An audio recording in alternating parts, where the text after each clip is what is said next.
અમદાવાદના સરખેજમાં લોહિયાળ ખેલ. પત્નીના પૂર્વ પતિએ ભર બપોરે યુવકની છરીના ઘા ઝીંકીને કરી નાખી હત્યા. અમદાવાદના સરખેજ ફતેવાડી આરસીસી રોડ પર શુક્રવારે બપોરે સરાજાહેર હત્યાની ઘટના બનતા સમગ્ર વિસ્તારમાં સન્નાટો વ્યાપી ગયો છે. અમીદાન નગર વિસ્તારમાં રહેતા 32 વર્ષીય આમિર મુકીમ શેખ નામના યુવક પર તીક્ષ્ણ હથિયાર વડે હુમલો કરવામાં આવ્યો હતો. હુમલાખોરે આમિરને શરીરના ભાગે આડેધડ છરીના ઘા ઝીંકી દીધા હતા, જેના કારણે તે લોહીલુહાણ હાલતમાં ઢળી પડ્યો અને ઘટના સ્થળે જ તેનું મોત નીપજ્યું. પોલીસની પ્રાથમિક તપાસમાં આ હત્યા પાછળ અંગત અદાવત હોવાનું સામે આવ્યું છે.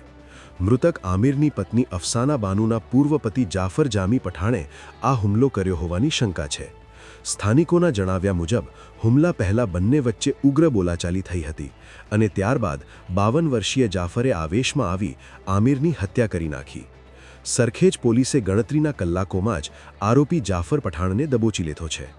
સરખેજ પોલીસ સ્ટેશનના પીઆઈ એસ.એ. ગોહિલે જણાવ્યું કે હત્યાનો ગુનો નોંધવાની તજવીજ ચાલુ છે અને આરોપીની ધરપકડ કરી વધુ પૂછપરછ હાથ ધરવામાં આવી છે. જાહેર રોડ પર બનેલી આ ઘટનાએ કાયદો અને વ્યવસ્થા સામે ફરી સવાલ ઊભા કર્યા છે. પારિવારિક વિવાદોમાં આ રીતે કાયદો હાથમાં લેવાની માનસિકતા વિશે તમારો શું મત છે?